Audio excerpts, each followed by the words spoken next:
Olá, pessoas que aqui estão no canal Espiritismo em Foco. Esse é o estudo do livro O Céu e o Inferno, ou A Justiça Divina segundo o Espiritismo, de Allan Kardec, que faz parte da codificação do Pentateuco, o nosso quarto livro do chamado Pentateuco de Allan Kardec. E chegamos aqui, então, ao capítulo 5, né? No vídeo anterior encerramos o capítulo 4, que era o Inferno, né? Foi um capítulo bem grandinho, né? Que foi dividido em 3 vídeos, né? E agora vamos ao Purgatório. Olha que interessante como é que é a dinâmica desse livro, né? Nós estivemos no céu, né?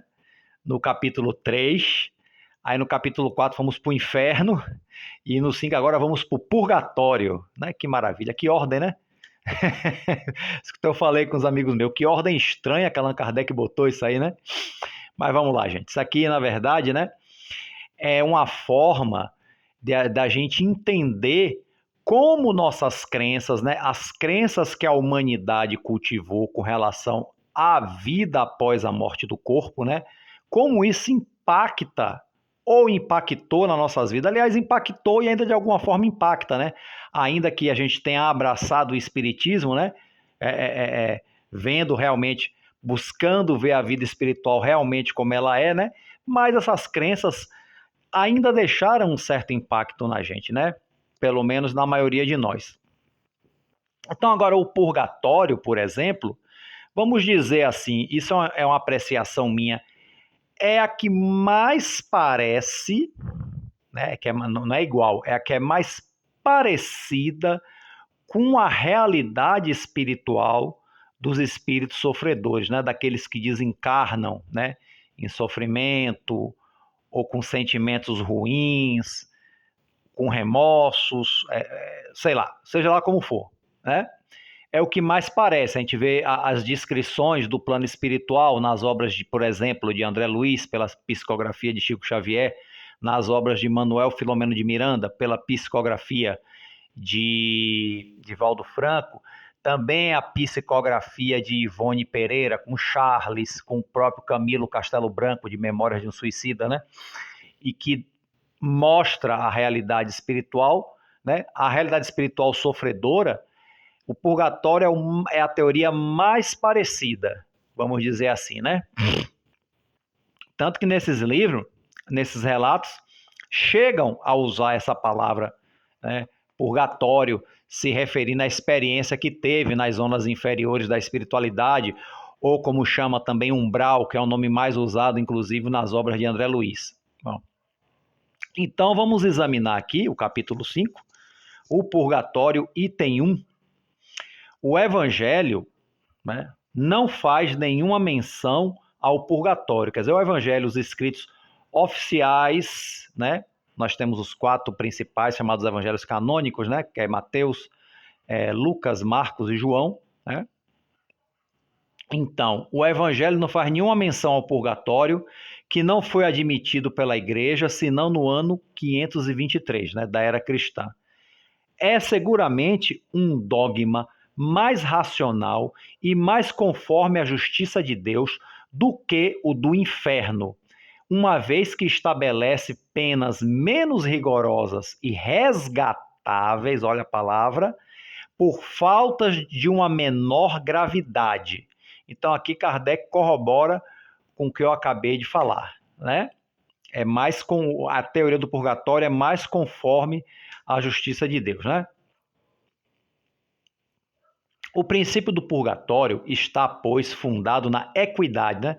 Equidade, gente, é o equilíbrio entre as coisas, né? Equidade, porque comparado à justiça humana, é a detenção temporária ao lado da condenação à perpetuidade. Então, o purgatório aqui, nessa ideia aqui, ele é temporário. Eu dei uma lida aí sobre o purgatório no Wikipedia. Eles colocam como uma situação temporária daqueles que morreram na graça de Deus, mas que têm muitas imperfeições ainda e não podem entrar no céu ainda. Então passam um tempo no purgatório para se purificar. Essa purificação é também através do fogo, igual no inferno, só que não é eterna, né? Mas é também através do fogo. Eu não vou dizer que é só através do fogo, né? Então, há, né, nessa crença aqui ainda aquela coisa do castigo, mas é o castigo para purificar, para a pessoa se redimir dos pecados e poder entrar no céu. Então, a pessoa fica no purgatório um tempo maior ou menor, a depender da quantidade de pecados que ele tem para limpar, para purgar, né, para poder entrar no céu, que já é diferente do inferno, que é a danação eterna, é o fogo eterno, como a gente leu aqui, né, no capítulo anterior, né? Bom, o que pensar, é, o que se pensar de um país que não tivesse senão a pena de morte para os crimes e os mais simples delitos, quer dizer, todos teriam a pena de morte, seja qual for o crime, né? Não seria uma coisa de equidade, né? De justiça, né? Sem o purgatório, não há para as almas senão duas alternativas extremas: a felicidade absoluta, que é o dito céu, ou o suplício eterno, que é o dito inferno. Nessa hipótese, em que se tornam as almas culpadas somente por faltas leves, que se cometer uma falta, não é um espírito puro, não vai para o céu, mas não são faltas pesadas, como é que vai para o inferno, né? Ou elas participam da felicidade dos eleitos sem serem perfeitas, ou sofrem o castigo dos maiores criminosos sem terem feito muito mal, o que não seria nem justo nem racional, né? Nada conforme a justiça de Deus, como nós já aprendemos em um livro dos Espíritos, né? E foi confirmado em o Evangelho segundo o Espiritismo, né?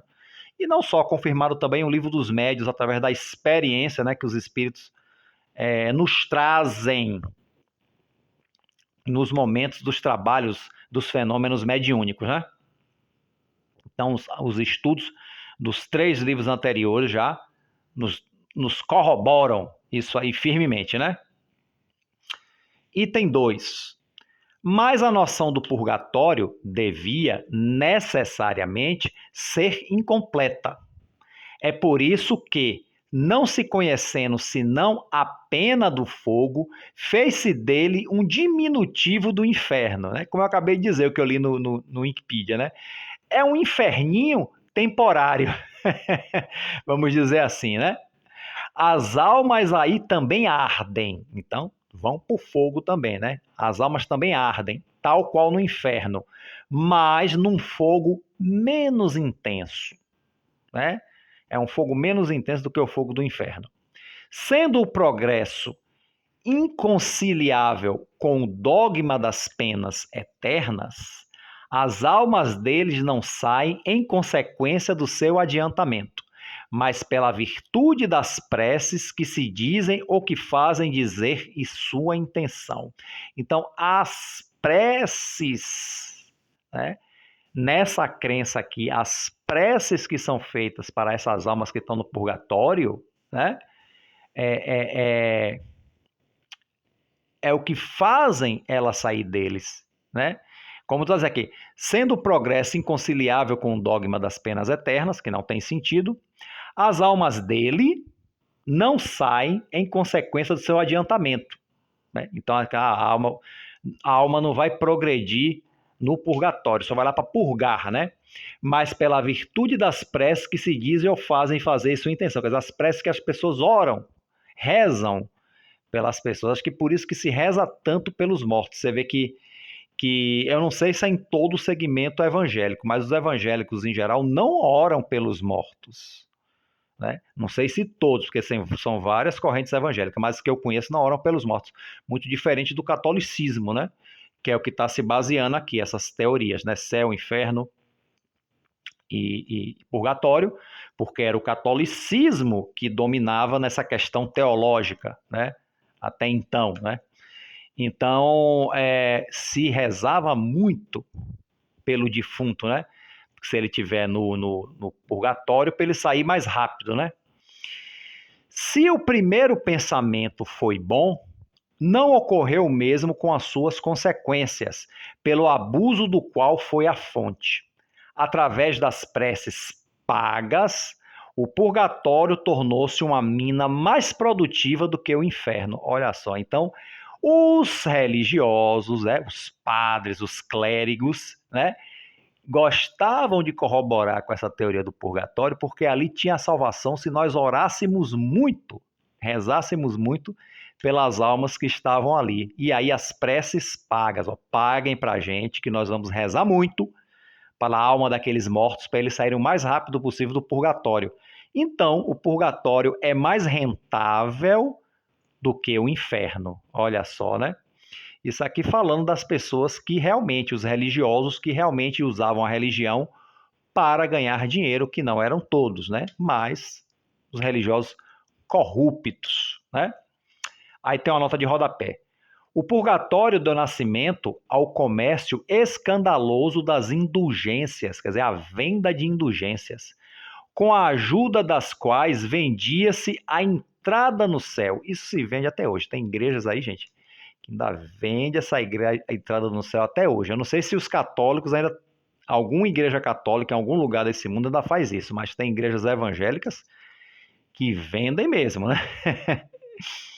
Esse abuso foi a causa da primeira reforma, e foi o que fez Lutero rejeitar o purgatório. Então, a primeira reforma protestante feita por Martinho Lutero, o pai do protestantismo, foi por conta, né, da venda das indulgências, né? As preces pagas também para salvar as pessoas que estão no purgatório. Quem não quer salvar o seu ente querido que está sofrendo no purgatório, né? As pessoas eram ingênuas, né? Iam lá e pagavam aquelas autores que achavam que eles eram autoridades, genuínos representantes de Deus na Terra. E aí pagavam para eles, para as orações dele, que são poderosas, mais do que as nossas, para seu ente querido sair, né, do purgatório e ir para o céu. Né? Item 3. O lugar do purgatório nunca foi determinado, nem a natureza das penas que aí são suportadas foram claramente definidas. Estava reservado à nova revelação preencher essa lacuna, explicando-nos as causas das misérias da vida terrestre, das quais só a pluralidade das existências podia nos mostrar a justiça. Então, o purgatório nunca ficou claro, né?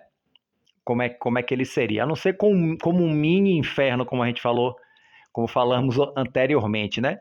Mas o purgatório vai ficar uma coisa mais clara, já aqui na codificação, como algo, né, mais justo para a alma humana quando passa para o plano espiritual, entendendo esse purgatório como um lugar temporário e que depois a pessoa reencarna. Né? Então, o que seria o purgatório? Né? O que é que revela o Espiritismo seria o purgatório? Um lugar de transição em que as almas sofredoras ficam na erraticidade, só o tempo necessário, né? E depois a pessoa se reequilibra e vai para mais uma encarnação. Coisa que as obras mediúnicas, como eu já disse, de André Luiz, Filomena, etc., nos confirmaram. Né? Há quem não acredite, diga que isso aí, essas obras são ficção, né? Estamos com essa polêmica aí no movimento espírita. Mas veja que muitas teorias de André Luiz, dita há 70 anos atrás, estão se confirmando recentemente. Teorias que eram totalmente inverossímeis na época. Então fica a dica aí, né? Fica a dica. Além do mais, como é que Chico Xavier, uma pessoa tão simples, poderia criar aquilo tudo? Né? Então fica a dica. Né? Bom, continuando aqui. Essas misérias, né? Essas misérias são necessariamente a consequência das imperfeições da alma, porque se a alma fosse perfeita, não cometeria faltas e não teria suas consequências a suportar. Bom, isso é óbvio, né? Você não tem nem muito o que comentar. O homem que seria sóbrio e moderado em tudo, por exemplo, não seria vítima das doenças que os excessos engendram, né? Porque ele não combaleria o próprio corpo com excessos, com vícios, né? O mais frequentemente é infeliz nesse mundo por sua própria falta, mas se é imperfeito é porque o era antes de vir para a Terra, né? Não foi a encarnação que o fez ficar imperfeito. Nela expia não somente as suas faltas atuais, mas as faltas anteriores que não foram reparadas. Vide o Evangelho segundo o Espiritismo, causas atuais das aflições e causas anteriores das aflições. Ele suporta, não foram reparadas, pronto. Ele suporta em uma vida de provas ou provações, como queiram chamar, o que fez os outros suportarem em uma outra existência, né? A colheita do plantio, né? As vicissitudes que experimenta são, ao mesmo tempo, um castigo temporário e uma advertência das imperfeições das quais deve se desfazer para evitar as infelicidades futuras e progredir no bem. Tá? Essas são para a alma as lições da experiência, lições por vezes rudes, né? Rudes, duras, difíceis, né? Mas tanto mais aproveitáveis para o futuro, quanto deixa a mais profunda impressão, quer dizer, quanto melhor forem aproveitadas, usando como degrau de ascensão e não como queda pela revolta, né? Essas vicissitudes são a ocasião de lutas incessantes, né? Que desenvolvem suas forças e suas faculdades, tanto morais quanto intelectuais, né? São através das lutas, incessantes lutas da vida, né? Lutas da vida, ou das vidas, né? Várias vidas do corpo, né? Então, desenvolve suas forças, suas faculdades morais e intelectuais, a fortificam, né? Robustecem no bem, e das quais ela sai sempre vitoriosa, se tem coragem de sustentá-las até o fim, ou seja, ser perseverante, resiliente, né? O prêmio da vitória está na vida espiritual, onde entra radiosa e triunfante como o soldado que sai da réfrega e vem receber a palma gloriosa. Olha que comparação maravilhosa. Ok, gente? Então, ficou bem claro aí, né? Então, isso aí, né? Claro, feito água cristalina. Né? Item 4. Cada existência é, para a alma, a oportunidade de um passo adiante. Podemos até estagnar, mas não evoluímos. Mas a oportunidade é de subir um degrau, dar um passo adiante. Então, a existência é, para a alma, a oportunidade de um passo adiante. De sua vontade depende que esse passo seja o maior possível, ou que seja o maior número de degraus possível a subir também, né? Então, que esse passo seja o maior possível, de vencer vários escalões ou permanecer no mesmo ponto, quer dizer, estagnar. Não voltar, mas também não ir. Nesse último caso, sofreu sem proveito, porque não aproveitou o sofrimento, as dores, como uma escada para a evolução. E como é preciso sempre, cedo ou tarde, pagar sua dívida, ser-lhe-á preciso recomeçar uma nova existência em condições ainda mais penosas, porque a uma marcha não apagada, ela acrescenta uma outra marcha. Quer dizer, a gente vai ter que voltar para resolver aquilo que a gente não fez naquele momento, e ainda vai ter as outras coisas por fazer. Por isso que vai ser mais difícil, porque vai acumular. Né? Por isso que muitas vezes nós nos achamos tão atribulados. Ah, porque Deus está nos castigando? Não, é porque a gente acumulou as nossas coisas. É? Bom, pois, nas encarnações sucessivas, várias, que a alma se despoja pouco a pouco de suas imperfeições, que ela se purga. Olha que interessante. É pois nas encarnações sucessivas que a alma se despoja pouco a pouco de suas imperfeições e que ela se purga, em uma palavra, até que esteja bastante pura para merecer trocar os mundos de expiação pelos mundos mais felizes e mais tarde estes para gozar a felicidade suprema. Gente, perceberam aqui? Kardec não está comparando mais o purgatório só ao plano espiritual. A encarnação também é uma espécie de purgatório, onde nós resgatamos os nossos erros do passado para dar um passo à frente rumo à felicidade espiritual, né? A encarnação não é só isso, a encarnação é um processo natural da nossa evolução, mas serve também para resgatar erros que cometemos no passado, para purgar. Então a encarnação é um tipo de purgatório também. A encarnação expiatória, né? A encarnação com muitas provações, ainda mais no mundo como o nosso, o mundo de provas e expiações, também é uma espécie de purgatório. Então pode-se dizer que um mundo de provas e expiações, como o planeta Terra, é também uma espécie de purgatório, né? Não é só isso, claro, mas é também, né? Bom, o purgatório não é, pois, uma ideia vaga e incerta. É uma realidade material que vemos, tocamos e experimentamos. Está nos mundos de expiação, e a Terra é um desses mundos. Ainda, né? Os homens nela espiam seu passado e seu presente em proveito do seu futuro. Mas, contrariamente à ideia que deles se faz, ou melhor, contrariamente à ideia que deles se faz, depende de cada um depende de cada um de nós, né? Abreviar ou prolongar a sua estada, segundo o grau de adiantamento e de depuração que tem alcançado pelo seu trabalho sobre si mesmo, ou seja, se melhorando, né?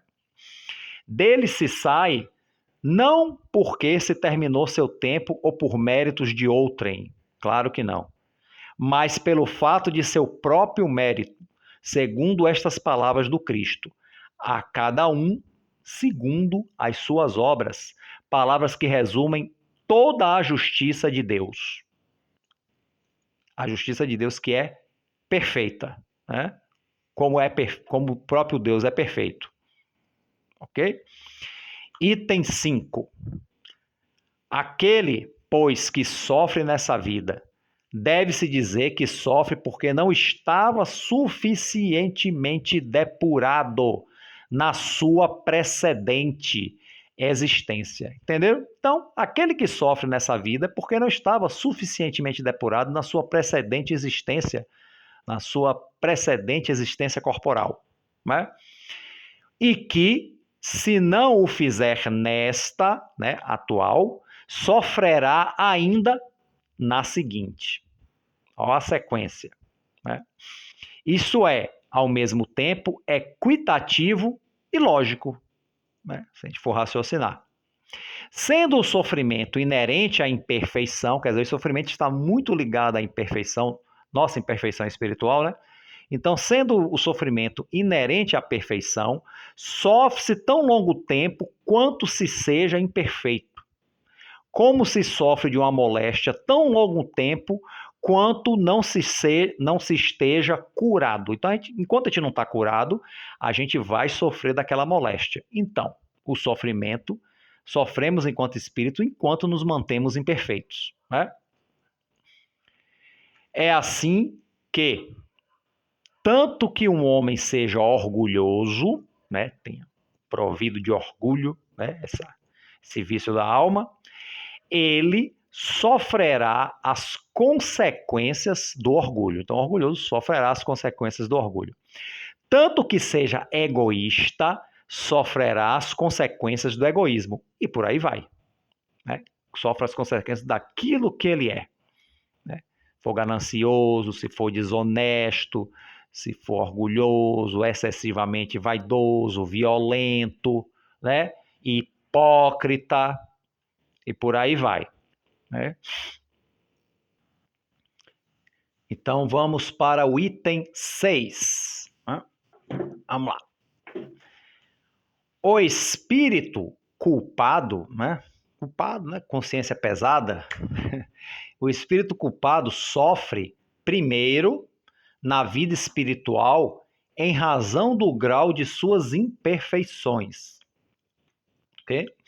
Então, o espírito culpado, aquele que realmente tem a consciência pesada, ele sofre na vida espiritual em razão do grau de suas imperfeições. Quanto maiores são suas imperfeições, mais erros ele comete, né?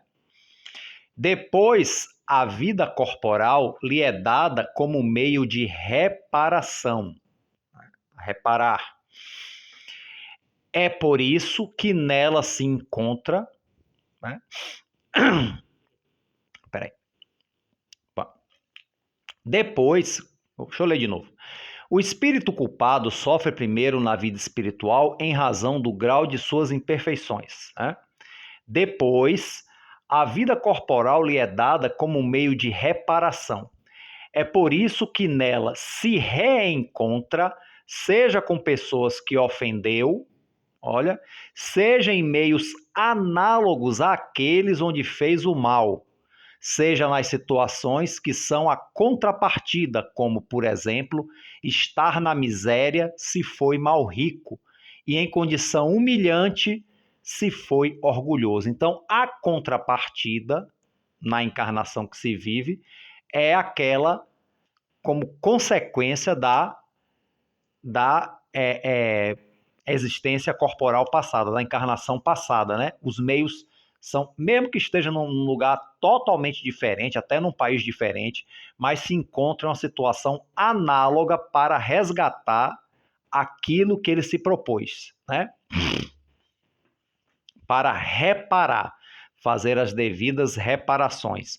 E encontram, assim, nas situações que são contraditórias. Então, um cara que foi mal rico, então vai se encontrar com uma extrema pobreza para aprender a humildade. Não é castigo de Deus, não. Isso é reeducação do espírito, para ele entender o que é o sofrimento que ele causou quando estava em outra posição, né?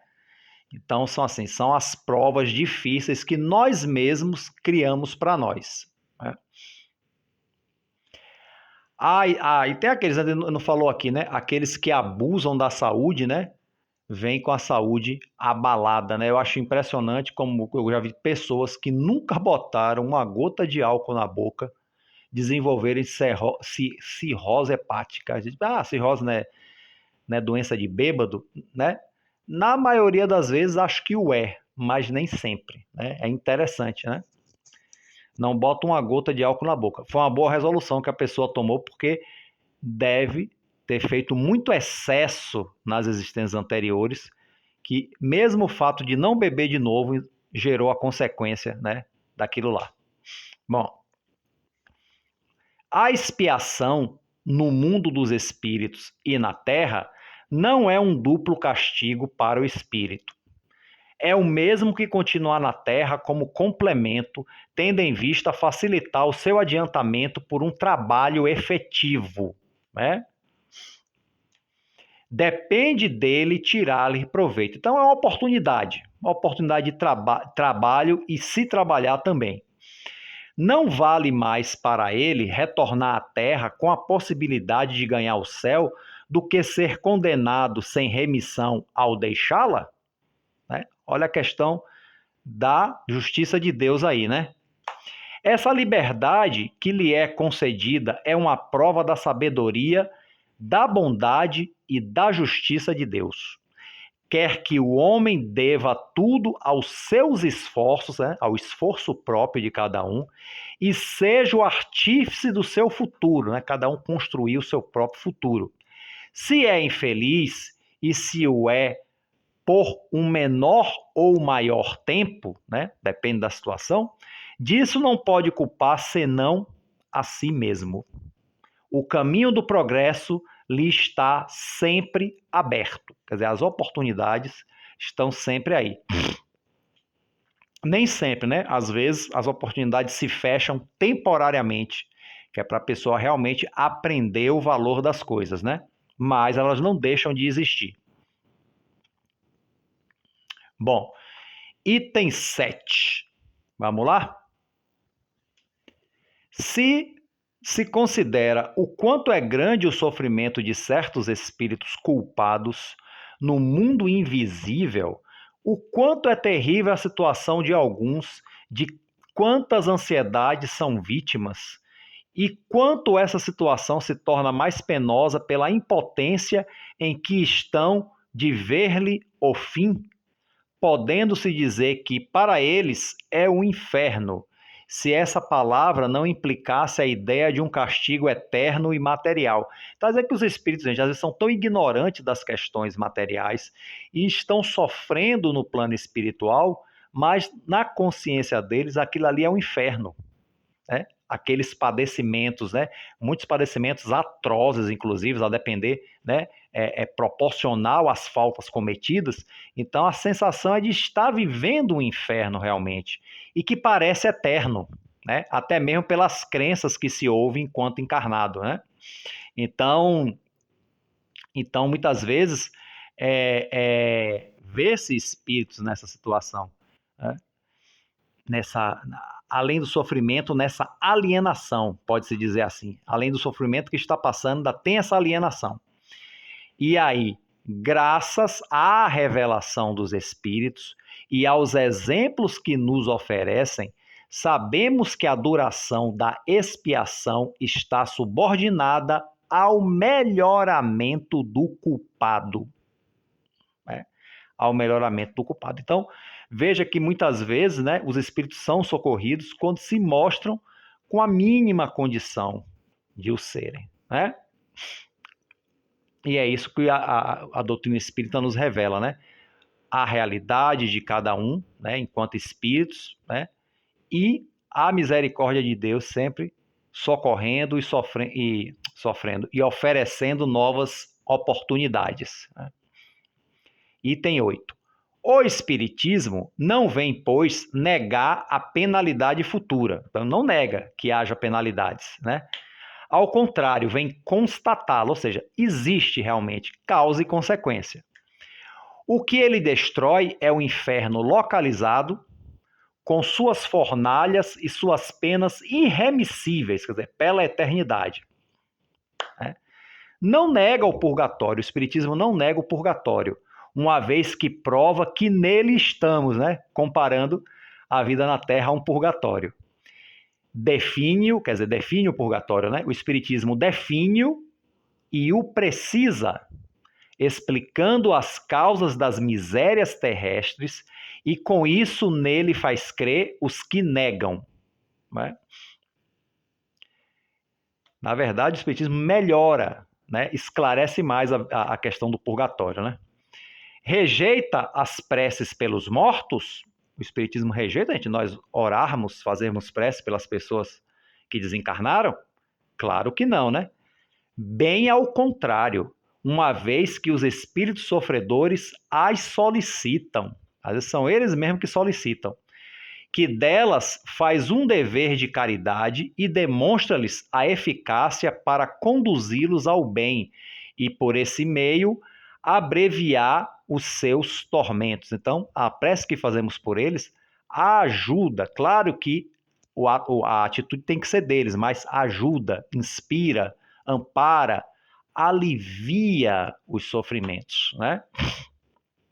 E aqui, nota de rodapé, item 1, vê o Evangelho segundo o Espiritismo no capítulo 27, ação da prece. Então, dá uma olhadinha lá, né?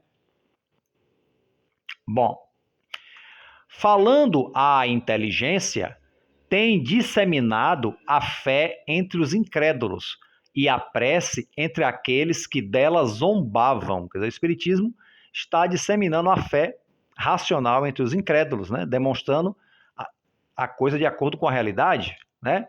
E a prece, o valor da prece, aqueles que faziam zombaria da prece como uma coisa inútil. Mostra que ela é uma coisa útil, intensa, inclusive. Mas disse que a eficácia das preces está no pensamento e não nas palavras, que as melhores são as do coração e não a dos lábios, as que se diz a si mesmo e não aquelas que se fazem dizer pelo dinheiro. Prece é uma coisa que não existe, você não pode pagar por preces. Prece é uma coisa que vem do coração, vem da gente, tem que ser verdadeira. Aqueles que são pagos para orar pelos outros não oram de verdade, né, gente? É um absurdo, né? Então, as que se diz de si mesmo, não aquelas que se fazem dizer pelo dinheiro. Quem, pois, ousaria censurá-lo? Quem diria que dentro desses princípios o espiritismo seria censurável? Já que ele espiritualiza realmente, dá o real valor às coisas espirituais, né? Sobretudo a eficácia da prece, que não é mais uma coisa assim de crença, mas uma coisa real, né? Item 9. Que o castigo tenha lugar na vida espiritual ou na terra, e qualquer que seja a sua duração, tem sempre um fim mais ou menos distante ou aproximado. Quer dizer, depende da situação de cada espírito, né? Não há, pois, para o espírito, senão duas alternativas: punição temporária graduada segundo a culpabilidade. Olha, punição temporária graduada segundo a culpabilidade e recompensa graduada segundo o mérito. Olha que interessante, né? Ele bota isso aqui em itálico, né? O espiritismo repele a terceira alternativa, a da condenação eterna.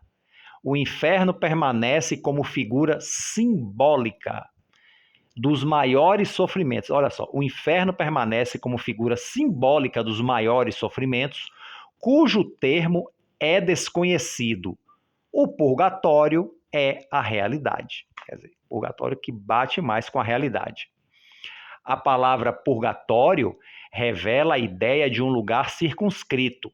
Por isso se aplica mais naturalmente à Terra, considerada como lugar de expiação, do que ao espaço infinito, onde erram os espíritos sofredores, e que também a natureza da expiação terrestre é uma verdadeira expiação. Então Kardec está dizendo aqui que o Espiritismo associa mais purgatório a nossas provações terrestres mais do que propriamente aos sofrimentos do plano espiritual, né? Está mais, não que ele desassocia os sofrimentos do plano espiritual, mas ele associa mais aos sofrimentos da Terra, porque a Terra é um lugar circunscrito, né?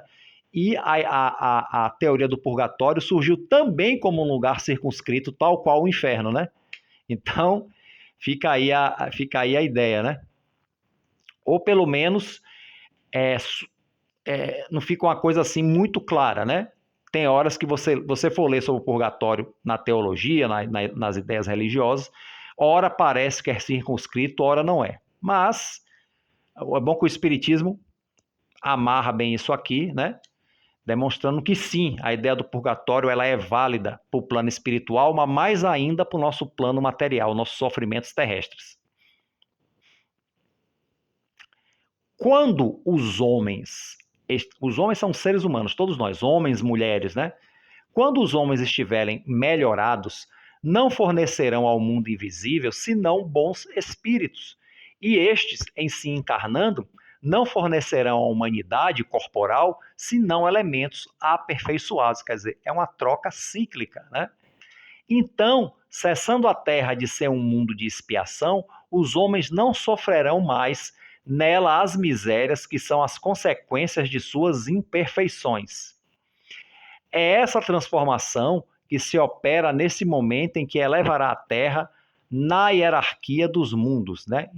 Veio um Evangelho segundo o Espiritismo, capítulo 3, né? A questão dos mundos regeneradores, né?